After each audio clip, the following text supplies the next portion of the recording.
turn it over to Hillary to get us started with our Q&A for this evening. Thank you, Mark. Where's Ravit? Come on down.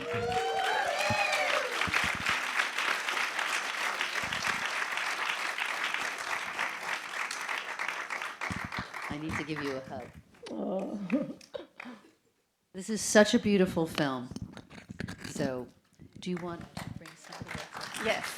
So I do have here two special guests while we're getting Nina in the Zoom. I have a Paralympic gold medalist, Stephanie Victor, so please join me. And if anybody wants later to ask questions about somebody who's here, that would be great. And I also want to invite Mia Shaikowitz, my consulting producer, and please join us, Mia. I want to say about Mia that she has been, we met years ago kind of in line to some party, and suddenly when I needed some advice about the film, I thought of her, and she really influenced the story and gave me so much insight about being a wheelchair user, being somebody who has SCI. So again, later, I wanted her to be here, so if anybody has questions more about her point of view and how she really affected the film. Yeah, any? Do you want to wait, or do you want me I think we can talk until they bring Nina in. I think they should get her in any minute, but... Okay, well, why don't we start before she shows up? She might still be sleeping. No, she confirmed, I'm on text with her and she confirmed she's on, so we're in oh, wait, again, it's not working? Oh, okay, hold on. Let's see. There's some technical issues, so, she just woke up and because she was training for the Paralympics, she couldn't do a test of the link yesterday. So hold on a second. And as I said, this is a great time to ask questions for the experts in the room. Here, Mia? Yes. Okay, you can share. Sure. Okay. One of the things, that Ravid and I talked about including in the film was the part where Nina gets a pressure sore. Not many people know about pressure sores with spinal cord injury, and it's kind of one of those things that you only really learn about once you have a spinal cord injury. And you realize the importance of making sure that there's a preventative so that you don't get because it really does slow you down in life, especially when you're an elite athlete. That's something that you don't want to have to deal with. But a lot of the times, one of the reasons we made sure to include it was because even the medical industry doesn't really even know about it. So a lot of us that have SCIs will go to the hospital for something unrelated and end up leaving the hospital with a pressure sore, which causes a whole other thing. And they can be deadly. That's actually what Christopher Reeve ended up dying from. So it's one of the things that we talked about including and making it really important to show that it's not just about not walking. Actually, not walking is the least of our worries in our life. A lot of the time, it's all these other things that people don't know about. So we really wanted to educate the audience on some of the other things that go behind the scenes on having a spinal cord injury. Wow, that's really interesting because, again, we learned so much in the film, but we don't get to hear about all those other details. I want to ask you some questions. What are you Olympian in? I used to compete in alpine skiing. Thank you.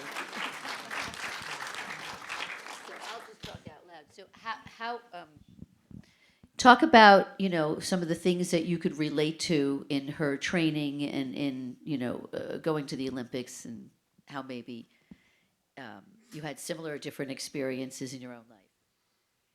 Well, what I really appreciated about this film was Ravit's willingness to let the story unfold and let the characters really be completely all of who they are. And that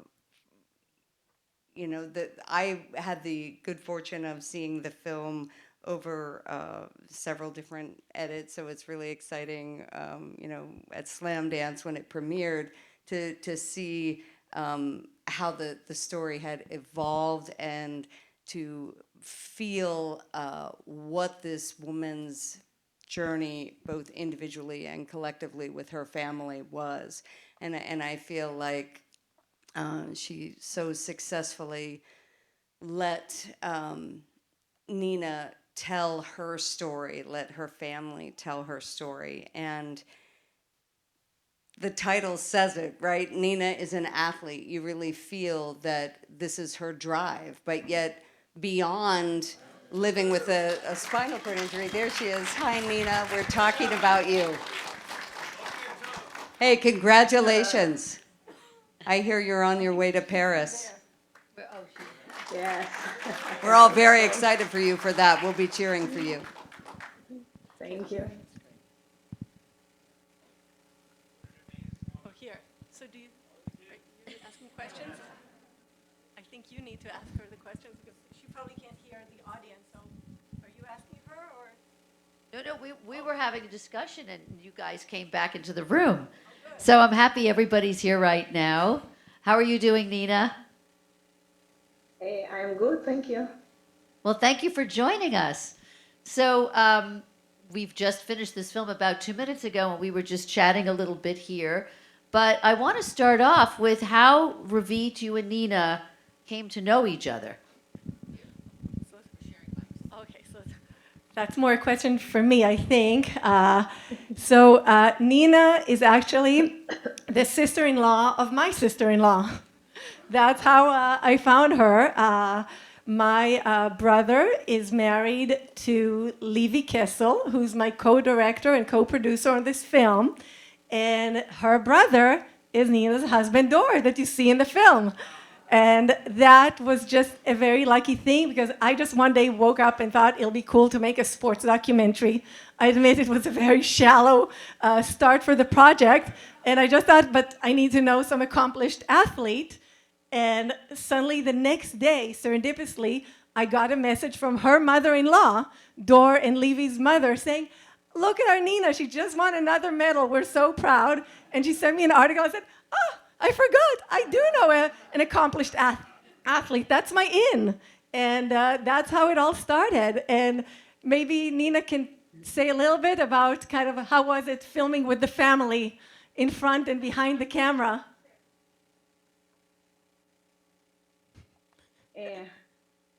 Okay, who knows me know that I hate talk about myself.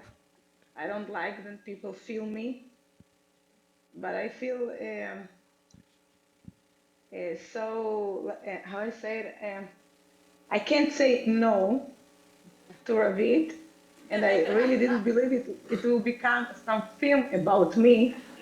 Why someone want to watch me? Like I'm like all other people, and it's many athletes out there. Yeah. Then it started, and I said, okay, maybe it will take like 5, maybe more years, and no one be interesting. It will be okay. And when it's finished, and Ravid say it will be a film, and people can watch, I was so embarrassed. I'm embarrassed now. I made her, she was like, what? I was like, no, it's the LA premiere. They really want to have you there. I promised Hillary without asking you. So she was coaxed. That's true. Well, thank you for doing it for us. And I know we have microphones that the audience can have if anybody has a question for Nina.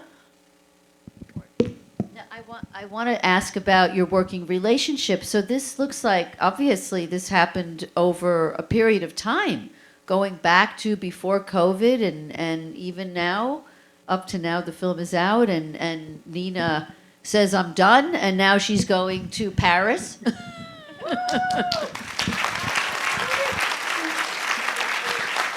So I want the two of you to talk about this working relationship and how much time you spent. And also, I mean, it was really intimate between the two of you. So talk about that. So, like I said, I was blessed to have this a mix of openness because of being part of the family, but because I live here and Nina is in Israel, and a lot of times when I would visit, I would never meet her because she was always, I remember like, oh, there's this athlete in the family, but she's always traveling to competitions. So there was some openness because I'm in the family, but also we really have, I think, Nina and I and Dor, just something clicked. And they were really willing to let me in, and that made a huge difference. I think part of it that kind of, she's such a kick-ass woman, and I do want to point out, Paris, not that any Paralympics is ever easy to get into, but especially this year, you know, I spoke to Leon half a year ago, and I said, does she have a chance for Paris? And he said, no, she missed too much training. I didn't want to tell you that, Nina, because we have to keep you optimistic. But Leon said no, because she missed too much training and too many competitions, because Dor was drafted for about 4 months and she missed competitions. Somebody had to stay home with the kids when Dor was drafted. And even so, she qualified. So I just feel like everybody should know that. But I think, yeah, we definitely clicked, I think, on I like the model of motherhood that Nina represents to me. This mix of being a committed mother, but at the same time not giving up on your goals. I think that's a great role model for your kids. And I will say, I had people critique some, grant applications, and people say, oh, but why don't you talk more about the price the kids pay for the mother being so busy with her athletic career? And I said, would that question ever come up if the film was about a man? And I feel, and that's why I kind of just ignored it. I don't want it even an option. It's not a question. You just do what you got to do as best as you can, and it's okay. All kids pay a price for something that their parents didn't do or did do. It's okay, and they survive. And my kid is here running around. He ate cookies all day, but it's okay. He knows that today is an important day for mommy, and he's supporting. Thank you, honey. So I think it's the same, and that was part of the ability to really connect. Well, I want to comment on that because I think, we're mothers. We have kids the same age, and many of you have seen mine running around also over the past few years. And what I love, Nina, is that your family is equally, like with us, your family is equally as important to you as your work, and your love for both is so strong. I mean, there's no distinction when you're with those children and you're with your husband. It's just purely you and your love, and it's so beautiful to see. And then when you're doing your playing, you're so committed. Your commitment to everything is just, it's beautiful. And I just needed to say that. And I think that Ravit, the way you've captured that, and that's what I asked about the intimacy that Nina let you in to be her authentic self. Again, I feel I was lucky that Dor, Nina, and Leon are all people that just somehow managed to, and again, it might be because we are family, they really managed to forget that the camera is there and just be themselves, and that was very lucky. And I do think they have, all of them, kind of a film star quality of this natural and the sense of humor, which I loved hearing everybody here appreciate. That was very important to me. To convey that there's a lot of jokes and fun, and so that was a big part of it. I do want to just point out a few technical things. One is that if anybody has to leave, there's the 2 posters. Please get a picture with them and send me, or post it yourself and tag me, Ravit Marcus, and hashtag Nina is an athlete, our film, because it's a tiny, tiny low-budget indie film that really Levy, her sister-in-law, and my sister-in-law and I made really with our just 2 hands. And a lot of blood, sweat, and tears, and it's not easy. So we need all the help we can get with getting the word out.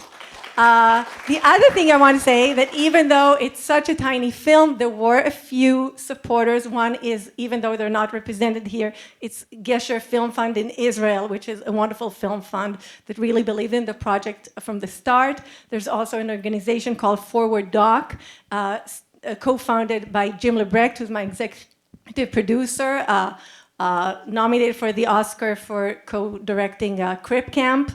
And that's how I met actually Stephanie. And there's some other people from there who were involved and helped. And I want to mention New York Women in Film and TV, LAJewFilmFest, who gave me something called the Laureen Arbus Disability Awareness Completion Grant. Yeah, and that grant helped me finish the film. And Laureen Arbus is right here.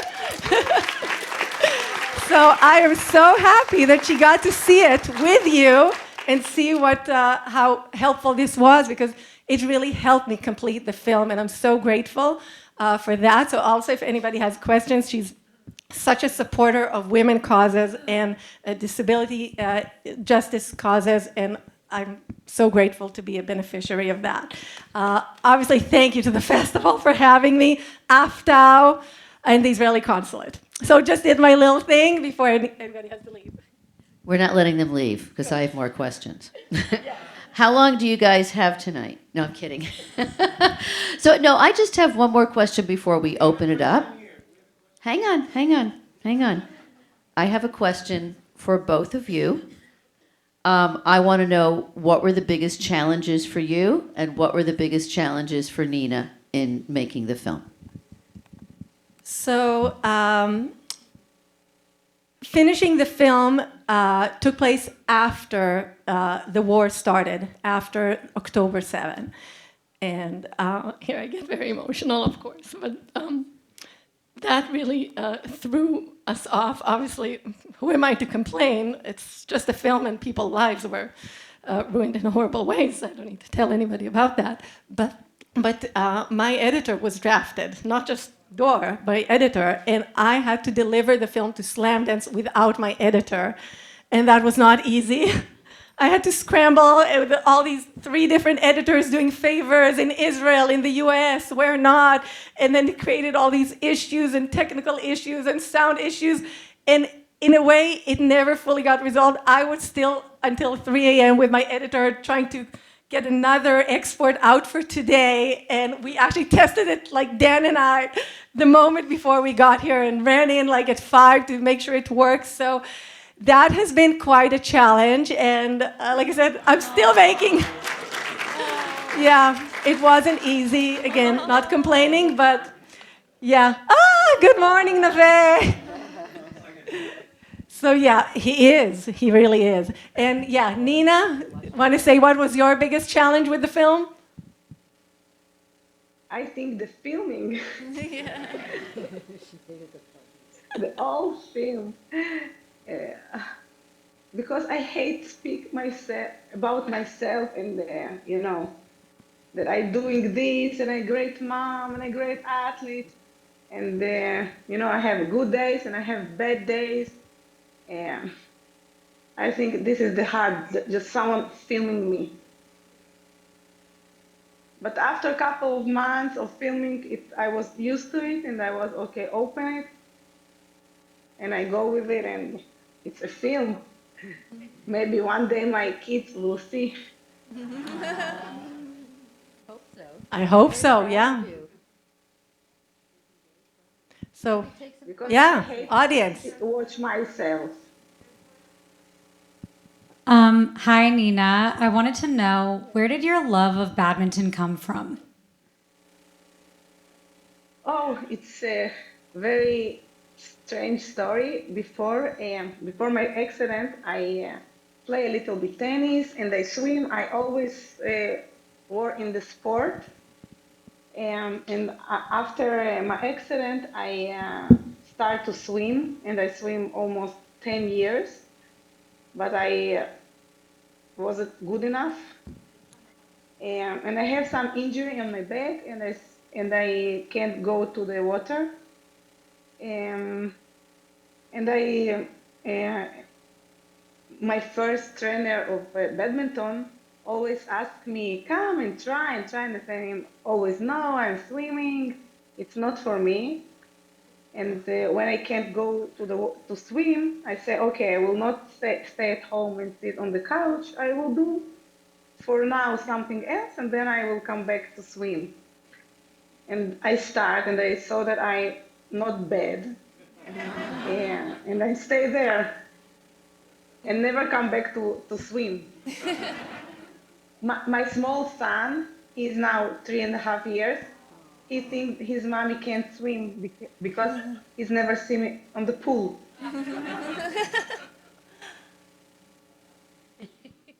Other questions? And then I started and was okay, and then now I love it. But I want to say it's my last Olympic Games. No more for me. We'll see. We'll see. No. Yeah, I'm a huge Olympics fan, so thank you for showing this film. What was it like to film at the Tokyo 2020 Olympics in the middle of COVID? So Yeah. Ravit, you answer. it was until October 7, that was my most challenging thing because it was originally they said I had all this vision of me filming in the Paralympic Village. It's going to be so cool, like seeing her wake up. I imagine all these montages, waking up and the whole day. And then suddenly they said, you're not allowed in. And they actually kept saying we have to be, I don't know, there was some distance, like 7 feet away. And those Japanese people were on us. They were so and at first when I came, I saw Nina and I said, I'm not allowed to hug you. Of course, Nina says, who cares? Come here, give me a hug, your family. And so she actually gave me courage when I'm very kind of like, well, you have to follow the rules. They said we're not allowed, and I can't risk being kicked out and never being able to film it. So I kind of was like, okay, we can't do this, we can't do that. But like I said, Nina, she's a badass. She just said, we are going to do what we need to do. And luckily also my Israeli DP, Jonathan Zaid, also, he was really good with kind of infiltrating areas that we're not supposed to. And we would do I would pretend like I'm here to draw attention, so he will run there, and then he would confirm, okay, I found a spot that is kind of hidden, and then I would come meet him there and tell Nina, okay, come, he meet us in the, it was a little bit like, drug deals, or you have to find a bush where you're not noticed. So it wasn't easy. And also originally, I was worried that kind of a Paralympics without audience is going to feel weird and awkward. And it was in the beginning kind of eerie, but still I felt, and I have to thank Nina, thanks to her, I was at this event, and it was one of the most amazing events in my entire life. You really feel that there's this international event happening and you're part of it, even in a time that it wasn't as engaged as it was. And you remember I pointed out to her, oh, here, at the end they start bringing some audience with masks, so there was some audience, so it didn't feel as eerie. And it's okay, it happens. As long as it didn't happen during the film, we're good. So that, I would say that was, not easy, because a lot of it, I had to be tested like 3 times in advance, and then when I landed 3 times every morning, and then every other day. Still, we all joke, the people from the IPC, the Israeli Paralympic Committee, who helped me be able to come as part of the mission, that they were like, oh, we're still peeing in a cup just out of habit. We're still spitting. Like, we were so tested every day for 10 days. So it was challenging, but again, it kind of gave, it's very much in documentaries where what you think is going to be a hurdle and like so disappointing and not what I had in mind when I imagined this film and the finale, but it ends up having its beauty of its own, of real life and unexpected things that happen. Yeah.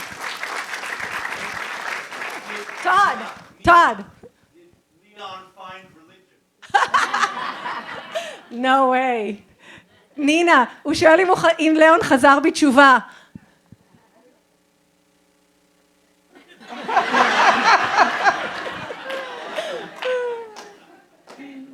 but we laugh about it.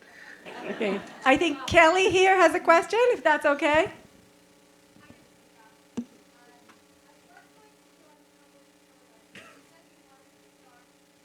There's a microphone here. Hi, congratulations.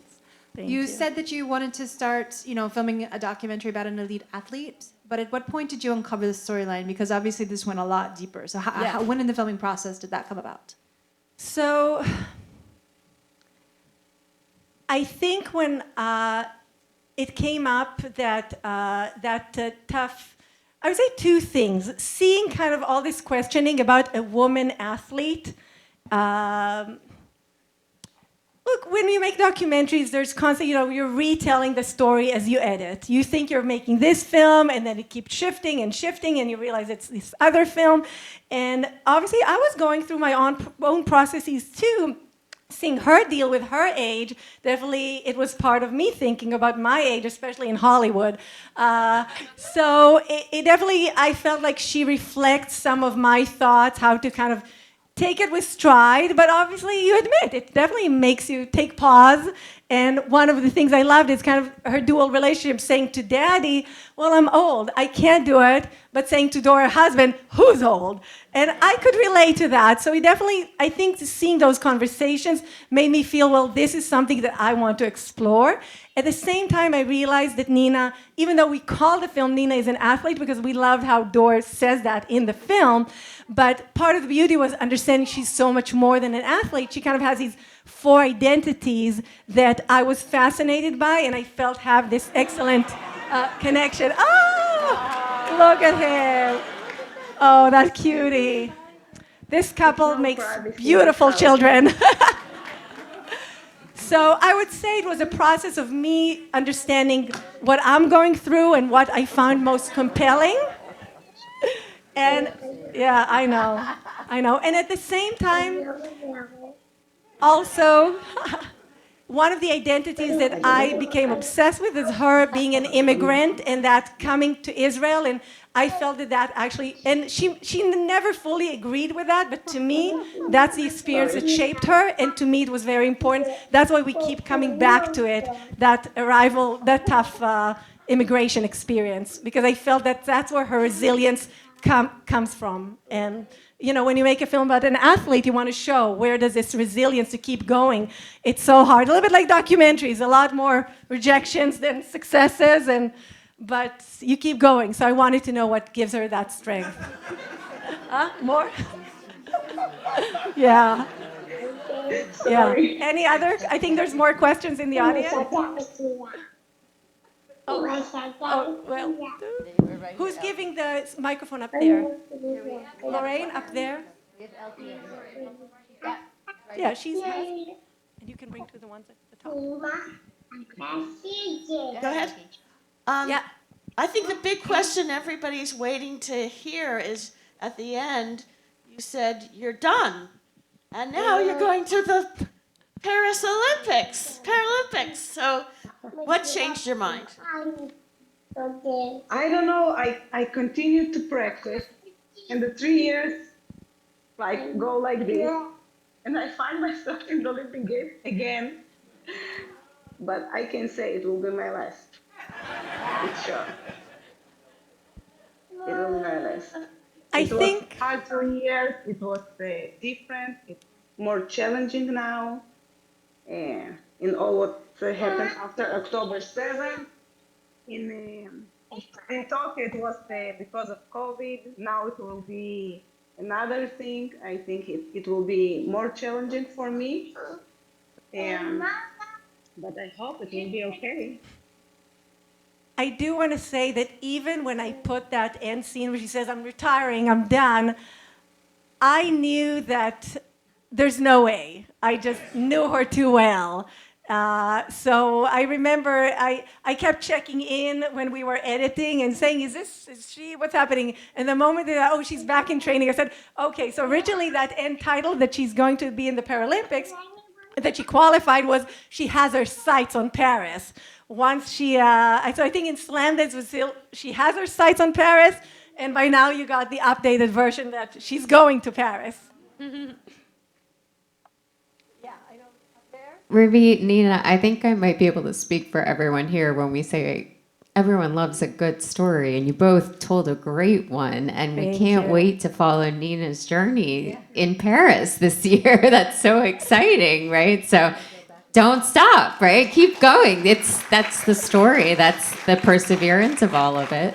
And Ravit, filmmaker to filmmaker, you told such a beautiful story, and Thank you. not just a testament to you, but also your DP and to Nina and her family. I mean, I felt like the camera disappeared when we were in the bedroom, the angles that you and your DP chose to portray that intimacy. Really, I just was enveloped into the story. And that's when you know the filmmakers really just going over and above doing their job, immersing Thank the you. audience. So not only did you pick such a beautiful subject, but Nina, you told your story with such grace and authenticity, right? We could all really relate. So now you have to live up to that. You need to go win a gold medal. No, third place. We don't like gold. It's only for the young people. But I really appreciate the humor. I mean, everything really came through, and I can't wait to follow both of your journeys. Thank you for making this film. Thank you. Thank you.